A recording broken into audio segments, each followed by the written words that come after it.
For over 2 millennia, Judas Iscariot has been remembered as the ultimate villain in Christian history, the man who sold his teacher, Jesus, for a mere 30 pieces of silver. But what if this betrayal wasn't an act of treachery, but one of obedience?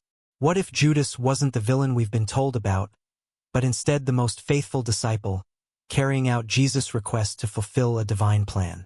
This is the shocking possibility revealed in the Gospel of Judas, a long-lost text that challenges everything we know about loyalty, betrayal, and the meaning of faith. Stay with me, because by the end of this journey you might never look at Judas or Christianity the same way again. In the canonical Gospels, Matthew, Mark, Luke, and John, Judas Iscariot is introduced as one of Jesus' 12 disciples. From the outset, his name carries a shadow of doom. Even when his role in the narrative is still unfolding, there are subtle hints that he is destined for infamy. In the Gospel of Matthew, Judas agrees to betray Jesus to the chief priests in exchange for 30 pieces of silver. When Jesus announces at the Last Supper that one of the disciples will betray him, Judas asks, "Surely not I, Rabbi?" Jesus' response, "You have said so," seals his fate in the eyes of history. In the Gospel of John, Judas is portrayed even more harshly. He's not only the betrayer but also a thief who steals from the group's shared funds. By the time he hands Jesus over to the authorities in the Garden of Gethsemane, Judas is firmly established as a symbol of greed and treachery.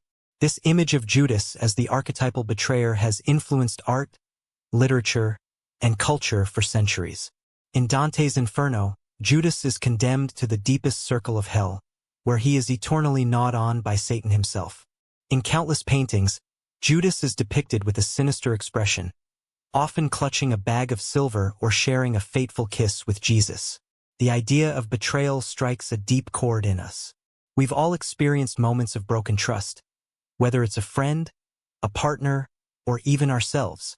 Judas represents that fear, that someone close to us could turn against us for their own gain.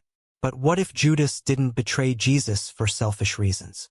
What if his actions were part of a larger, divinely orchestrated plan?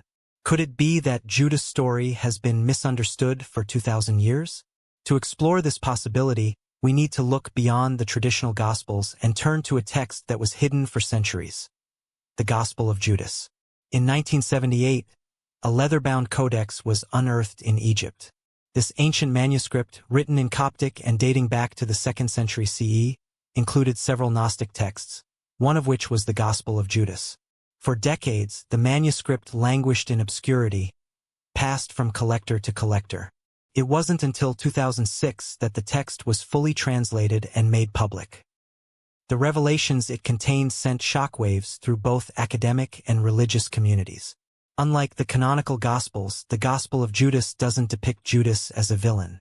Instead, he is portrayed as Jesus' most trusted disciple, the only one who truly understands his teachings.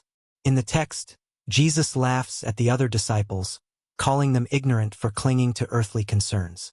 He pulls Judas aside and shares esoteric teachings about the divine realm, the nature of the cosmos, and the corruption of the material world.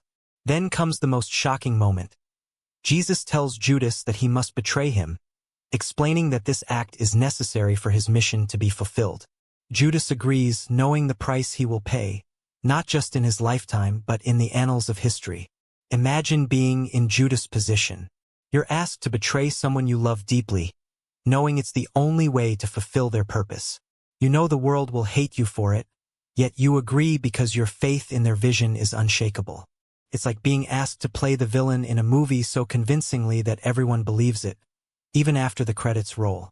Could you shoulder that kind of burden? But why would Jesus ask this of Judas?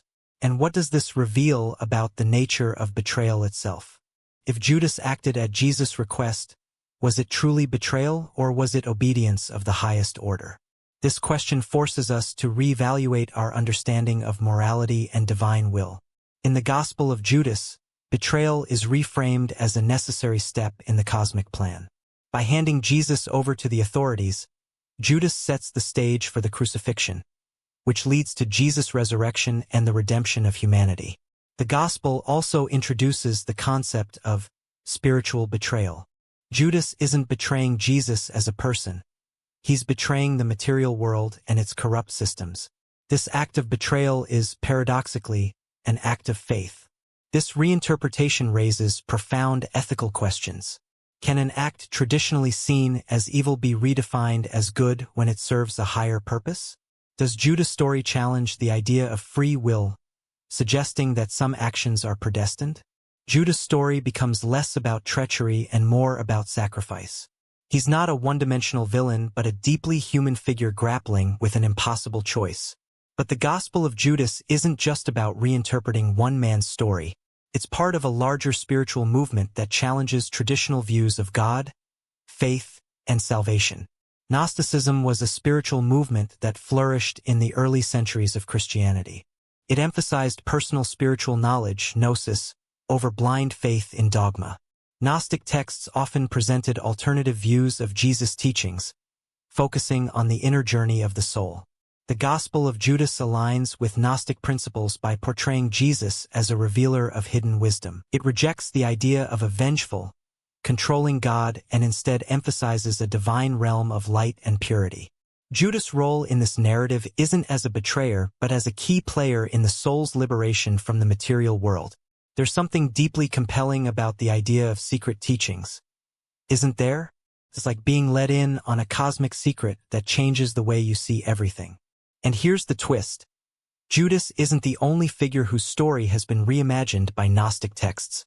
If Judas was a faithful disciple rather than a villain, it forces us to reconsider other villains in religious history. How many stories have been shaped by the agendas of those in power? Judas' story isn't just about ancient history. It's a lens through which we can examine our own lives. How often do we judge others without understanding their motives? How often do we label someone a betrayer without seeing the bigger picture? In a world where many are seeking spiritual authenticity, the Gospel of Judas offers a reminder that faith isn't about black and white morality. It's about navigating the gray areas with courage and compassion. But this is just one piece of the puzzle. If the Gospel of Judas redefines betrayal, what hidden truths does the Gospel of Thomas reveal about Jesus himself? Judas Iscariot, the man history remembers as the ultimate villain, may have been the most loyal disciple of all. The Gospel of Judas challenges us to rethink betrayal, loyalty, and the very nature of divine will. If this exploration has left you questioning traditional narratives, let's continue unraveling the mysteries together.